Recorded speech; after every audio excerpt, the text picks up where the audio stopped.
पिछले एपिसोड में हमने देखा था कि हाओ तियान जो होता है वहां से अपने सेट में आ गया होता है, जहां आने के बाद उसकी फाइट चेन हाओ से होने वाली होती है। और अब यहाँ पर हाओ तियान की जो पावर थी पहले से काफी ज्यादा बढ़ चुकी थी, जिसे देखकर तो सारे के सारे लोग हैरान रहते हैं कि हाओ तियान तो पहले से ज्यादा पावरफुल हो चुका है। जिसके बाद हाओ तियान और चेन हाओ के बीच फाइट शुरू हो गई होती है, जहाँ दोनों अपनी पावर का इस्तेमाल करते हुए एक दूसरे से फाइट किए जा रहे थे। लेकिन तब वहां पर जैसे ही चेन हाओ हारने वाला होता है, उसने वहां पर अपने एल्डर की दी हुई डिमोनिक पिल को खा लिया था, जिस वजह से उसकी वहां पर काफी ज्यादा पावर बढ़ जाती है। जिसके बाद यहाँ से ये एपिसोड शुरू होता है। तो इस एपिसोड की शुरुआत में जैसे ही चेन हाओ ने उस पिल को खाया होता है, उसके अंदर से तो ऑरा का बिल्कुल तूफान सा निकलने लग गया था और वहां पर उसकी पावर भी पहले से कहीं गुना ज्यादा बढ़ गई होती है। ये देखकर तो सारे के सारे लोग हैरान थे कि आखिर यहाँ पर चेन हाओ को हुआ क्या, इसकी पावर इतनी जल्दी इतनी ज्यादा कैसे बढ़ गई। ऐसा लग रहा है कि यहाँ पर इसने किसी तरह की चीटिंग की है, जिस चीटिंग का इस्तेमाल करके इसने यहाँ पर अपनी पावर को बढ़ा लिया। वहीं ये चीज देखकर हाओ तियान भी थोड़ा घबरा रहा होता है कि आखिर वो इतनी खतरनाक टेक्निक का कैसे इस्तेमाल करके उसे रोक पाएगा। तब बाचेन जो होता है हाओ तियान से कह रहा होता है, तुम्हें घबराने की जरूरत नहीं है, तुम उस टेक्निक का इस्तेमाल करो जो मैंने तुम्हें सिखाया था, इसका इस्तेमाल करके तुम यहाँ पर आसानी के साथ चेन हाओ को हरा पाओगे। इसलिए हाओ तियान जो होता है वहां पर उसी टेक्निक का इस्तेमाल करना शुरू कर देता है जो बाचेन ने उसे सिखाया था। और जैसे वहां पर उस टेक्निक का इस्तेमाल करता है, उसके अंदर से भी काफी भयंकर तरीके से ऑरा बाहर निकलते हुए आ गया था। और वो वहां पर अपनी लकड़ी के अंदर से इतना भयंकर तरीके से ऑरा बाहर फेंकता है कि उससे चेन हाओ का जो अटैक था वहां पर कमजोर पड़ने लगता है। वहां पर तो उसकी डीमन पिल की पावर भी उतनी ज्यादा नहीं टिक पा रही थी जितना कि यहाँ पर हाओ तियान ने उसके ऊपर अटैक कर दिया होता है। और अब देखते ही देखते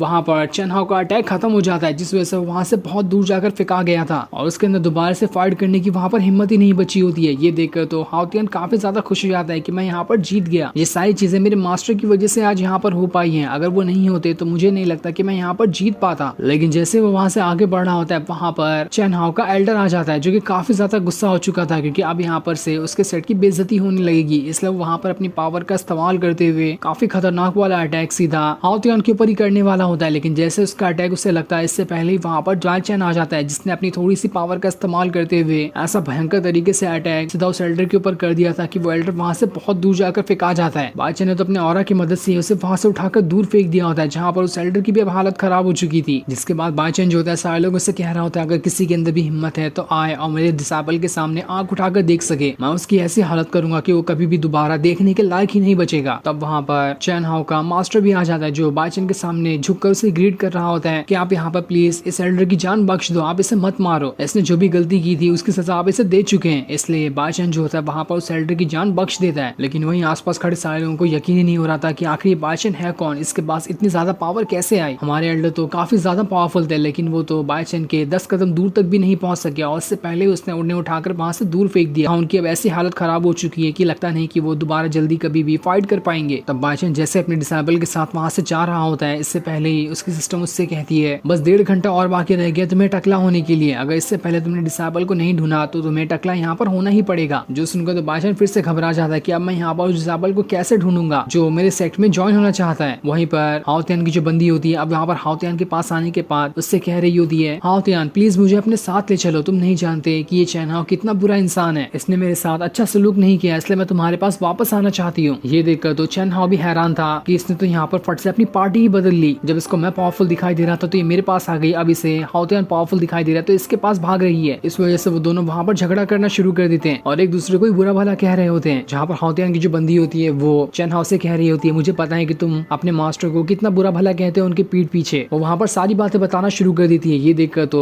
चेन हाओ के मास्टर भी एकदम ज्यादा गुस्सा हो जाते हैं और गुस्से में वहां से चले जाते हैं, जिस वजह से बेचारा यहाँ पर चेन हाओ फंस जाता है। जिसके बाद हाओ तियान की जो बंदी होती है उसके पास आकर उसके सामने गिड़गिड़ा रही होती है कि मुझे अपने साथ ले चलो, मैं आगे से तुम्हारे साथ कभी भी ऐसा करने की कोशिश नहीं करूंगी। लेकिन तब जो हाओ तियान होता है उससे कह रहा होता है, एक बार जो लड़की बदल सकती है उसका अगली बार क्या ही भरोसा, इसलिए आज से तुम्हारे हमारे रास्ते अलग है, मुझे कभी भी अपनी शक्ल मत दिखाना। और इतना कहने के बाद वो वहां से चला जाता है। अब कुछ टाइम बाद सिर्फ 8 मिनट बचे होते हैं, उन 8 मिनट के अंदर ही बाचेन को किसी डिसेबल को अपने सेट का हिस्सा बनाना पड़ेगा, वरना तो उसके बाद वो वैसे ही टकला बन जाएगा। लेकिन जैसे वो सभी वहां से आगे बढ़ रहे होते हैं तभी वहां पर डिमोनिक कल्ट सेट के कुछ लोग आ जाते हैं, जो सभी बाचेन से पूछ रहे होते हैं, क्या तुमने किसी इंसान को यहाँ से भागते हुए देखा, हमें उसके बारे में जानना है कि वो आखिर यहाँ पर से कहाँ गया है। तभी बिल्कुल चारों तरफ से तूफान आना शुरू हो जाता है और चारों तरफ बिल्कुल ऑरा ही ऑरा फैल गया था। ये देखकर तो सभी हैरान रहते हैं कि यहाँ पर हो क्या रहा है। जिसके बाद उस ऑरा के अंदर से वहां पर ली जुआन नाम का एक आदमी आता है, जो कि बहुत ही ज्यादा पावरफुल बंदा होता है और इसे ही वो लोग जो डिमोनिक कल्ट सेट के हैं ढूंढने के लिए आए थे। ली जुआन उनसे कह रहा होता है, क्या तुम लोग यहाँ पर मुझे ही ढूंढने आए हो, देखो तुम्हें ढूंढने की जरूरत ही नहीं पड़ी, मैं खुद ही तुम्हारे पास आ चुका हूँ तुम्हारी यहाँ पर जान लेने के लिए। तब ली जुआन को देखकर बाचेन को पता चलता है कि हाँ ये वही इंसान है जिसे उसे अपने सेट का डिसाइपल बनाना है। जो देखकर वो खुश हो जाता है कि चलो मुझे वो इंसान तो मिला, अब लगता है कि मैं टकला होने से बच जाऊंगा, मुझे मेरे बाल सच में बहुत ज्यादा प्यारे हैं। जिसके बाद अब देखते ही देखते ली जुआन और डिमोनिक कल्ट सेक्ट जो होते हैं उनके बीच फाइट शुरू हो जाती है, जहाँ पर ली जुआन वो बहुत ही अच्छे से सभी लोग को वहाँ पर हराया जा रहा होता है। उसके पास पहले से ही काफी ज्यादा पावर थी जिस वजह से उसके सामने कोई भी नहीं टिक पाता। ये देखकर तो बाइचेन भी घबरा चुका था कि आखिर इस बंदे के पास कितनी ज्यादा पावर है, इतनी ज्यादा पावर लेकर ये आखिर में सेट में क्यों ही ज्वाइन होगा। मुझे तो लगता है कि मुझे बहुत ज्यादा पापड़ बेलने पड़ेंगे इसे अपने सेट का हिस्सा बनाने के लिए। तो वहीं ली जुआन ने सारे के सारे लोगों को वहां पर हरा दिया था, जिसके बाद उन्हें मारने उसकी तरफ बढ़ना होता है। सभी उससे भीख मांग रहे होते हैं कि हमारी जान यहाँ पर बख्श दो, लेकिन ली जुआन जो होता है उनसे कहता है जान बख्श दूं वो भी तुम लोगों की, तुम्हें पता है कि तुमने क्या किया, तुमने मेरी फैमिली के अंदर से हमारी सबसे खास टेक्निक को चुराने की कोशिश की है, इसलिए मैं तुम्हें आज जिंदा नहीं छोड़ूंगा। और तभी वहां पर डिमोनिक कल्ट सेक्ट का एल्डर आ जाता है जो अपनी पावर का इस्तेमाल करते हुए ली जुआन के ऊपर अटैक करना शुरू कर देता है। जिस मौके का फायदा उठाकर डिमोनिक कल्ट सेक्ट के जितने भी लोग होते हैं वहां पर ली जुआन को पकड़ लेते हैं ताकि उसे बंदी बनाकर यहाँ पर उसकी जान ले सके। और तब वहां पर बाइचेन आता है जो सारे लोगों से कह रहा होता है छोड़ दो ली जुआन को, वो मेरे सेट का डिसाइपल है, किसी ने भी उसके ऊपर आंख उठाने की कोशिश की तो देख लेना मैं उसे यहाँ पर जिंदा नहीं छोड़ूंगा। जिसके बाद बाइचेन वहां पर अपनी हीवनली प्रेशर टेक्निक का इस्तेमाल करता है, जिस वजह से वहां पर इतना भयंकर तरीके से ऑरा बाहर निकल रहा था कि जिस ऑरा की वजह से डिमोनिक कल्ट सेक्ट के जितने भी लोग होते हैं वहां पर जमीन में धंसना शुरू हो जाते हैं। ये देखकर उन्हें समझ ही नहीं आ रहा था कि आखिर इस बाइचेन के पास किस तरह की टेक्निक है जो ये हमें आसानी के साथ जमीन के अंदर धसाए जा रहा है। जिसके बाद सारे लोगों को ऐसे ही छोड़कर बाइचेन जो होता है ली जुआन के साथ वहां से अपने सेक्ट में आ जाता है। वहां आने के बाद ली जुआन जो होता है बाइचेन से पूछ रहा होता है आखिर तुम हो कौन और तुम मुझे यहाँ पर क्यों लेकर। तब बाइचेन जो होता है उसे यहाँ पर अपने सेक्ट के बारे में बताना शुरू कर देता है। उससे कहता है मैं तुम्हें यहाँ पर अपना डिसाइपल बनाने के लिए लाया हूँ, तो बताओ क्या तुम मेरे सेक्ट का डिसाइपल बनने के लिए तैयार हो। जो सुनकर ली जुआन जो होता है वहां पर उसका डिसाइपल बनने के लिए तैयार हो जाता है। ये देखकर बाइचेन की सिस्टम होती है उससे कह रही होती है तुमने तो बहुत आसानी के साथ इसे अपने सेक्ट का डिसाइपल बना लिया, इसके बदले तुम्हें काफी अच्छी अच्छी चीजें रिवॉर्ड में दी जाएगी। ये सुनकर तो बाइचेन वहां पर काफी ज्यादा खुश हो जाता है, लेकिन जैसे वो ली जुआन को टच करके उसकी पावर वहां पर एक्टिवेट करने वाला होता है कि इससे पहले ही ली जुआन से धक्का मारते हुए कहता है मुझे अच्छा नहीं लगता कि कोई मुझे यहाँ पर छुए, इसलिए कोई मुझे छूने की यहाँ पर कोशिश मत करना। जिसके बाद बाइचेन जो होता है उसे वहां पर उसका कमरा दिखाना शुरू कर देता है कि वो इस सेक्ट में कहाँ पर रह सकता है। लेकिन जब ली जुआन वहां पर कमरा देखता है तो एकदम हैरान रह जाता है कि यहाँ पर ये कमरा नहीं, ये तो कबाड़ खाना है, आखिर ऐसी जगह पे कोई इंसान रहता होगा। इसलिए वो वहां से भागने लगता है ताकि सेक्ट को छोड़ के जा सके। लेकिन जैसे वो आगे बढ़ता है सेक्ट के बाहर लगा जो प्रोटेक्शन शील्ड होता है उसकी वजह से वो वहां पर नहीं भाग पाता और वहीं पे गिर जाता है। जिसके बाद बाइचेन की जो सिस्टम होती है उससे कह रही होती है ली जुआन का जो लॉयल्टी परसेंटेज है वो सिर्फ 5% है, इसलिए तुम्हें जल्द से जल्द उसे अच्छी ट्रेनिंग देकर उसका लॉयल्टी परसेंट बढ़ाना होगा। अगर तुमने उसे बढ़ा दिया तो उसके बदले में तुम्हें एक ह्यूमन लेवल की स्वॉट टेक्निक दूंगी जो कि आगे चलकर तुम्हारे बहुत काम आने वाली है। इस चीज के बारे में बाइचेन जानकर काफी ज्यादा खुश हो जाता है कि अरे वाह मुझे ह्यूमन लेवल की टेक्निक मिलेगी, ये तो बहुत अच्छी बात है, अब तो मैं इस ली जुआन को यहाँ पर ट्रेनिंग देकर ही रहूंगा। जिसके बाद वो वहां पर गॉड लेवल वाली जो उसके पास स्किल थी वो वाली किताब ली जुआन को दे देता है ताकि वो उसे प्रैक्टिस कर सके। जिसके बाद वो स्वॉर्डमैनशिप वाली जो बुक होती है वो भी उसे दे देता है और ये दोनों बुक बाइचेन जो भी इसके सेक्ट में नया डिसाइपल जॉइन होता है उन दोनों को यही बुक दिया करता है, जिससे तो बेचारा खुद आज तक नहीं समझ पाया, लेकिन उसके जो डिसाइपल होते हैं वो सभी उसे काफी जल्दी समझ चुके थे। इसलिए ली जुआन जो होता है वो भी वहां पर उस बुक को अपने पास रख लेता है, जिस वजह से उसका जो लॉयल्टी परसेंट था वो 5 से 6 हो चुका था। और तब बाइचेन जो होता है उससे वहां पर प्रैक्टिस रूम के बारे में बताता है कि ये प्रैक्टिस रूम बहुत ही ज्यादा खास है, इसके अंदर जाने पर तुम्हें तुम्हारे दुश्मन दिखाई देंगे जिससे फाइट करके तुम वहां पर अपनी प्रैक्टिस कर सकते हो। लेकिन इस चीज पर ली जुआन जो होता है उससे शक हो रहा होता है कि यहाँ पर बाइचेन झूठ कह रहा है, इसलिए वहां पर उसका लॉयल्टी परसेंट और ज्यादा नीचे गिर जाता है। वो बाइचेन से कह रहा होता है मेरी कई सारी एक्सपेक्टेशन है, मैं इस प्रैक्टिस रूम से काफी अच्छी अच्छी चीजें एक्सपेक्ट कर रहा हूँ, अगर वो सारी चीजें इसके अंदर हुई तो ठीक है, अगर वहां पर नहीं हुई तो मैं दोबारा कभी भी इसके अंदर नहीं जाऊंगा। साथ ही मुझे रहने के लिए जो कमरा चाहिए वो भी बहुत अच्छा होना चाहिए, उसके बाद ही मैं यहाँ पर रहने के बारे में सोच सकता हूँ। जिस पर बाइचेन जो होता है उससे कह रहा होता है तुम यहाँ पर बस अच्छा परफॉर्मेंस दिखाते रहो, तुम जो चाहोगे तुम्हें वो मिलते रहेगा। जिसके बाद बाइचेन जो होता है उसे वहां से प्रैक्टिस रूम के अंदर फेंक देता है, जहाँ आने के बाद ली जुआन को उसी का डिमोनिक फॉर्म दिखाई देता है जो कि ली जुआन का सबसे बड़ा दुश्मन है। वहां पर आने के बाद जो उसका डिमोनिक फॉर्म होता है वो ली जुआन को धमका रहा होता है और उसे वहां पर उकसाना भी शुरू कर देता है। ये देखकर तो ली जुआन के गुस्से का ठिकाना नहीं था, इसलिए अब वो वहां पर अपने डिमोनिक फॉर्म के साथ ही फाइट करना शुरू कर देता है ताकि अपने डिमोनिक फॉर्म को खत्म कर सके, क्योंकि उसका सबसे बड़ा दुश्मन वही है जो हर टाइम ली जुआन को कंट्रोल करते रहता है। जिसके बाद अब देखते ही देखते दोनों के बीच यहाँ पर काफी जबरदस्त फाइट हो जाती है। दोनों अपनी पावर का इस्तेमाल करते हुए एक दूसरे के ऊपर अटैक किए जा रहे थे, जिसमें ली जुआन भी कम पावरफुल नहीं दिखाई दे रहा था, उसके पास भी काफी ज्यादा पावर होती है और वो वहां पर एक खतरनाक वाला अटैक अपने डीमन वाले फॉर्म के ऊपर करने वाला होता है। जो सीन दिखाते ही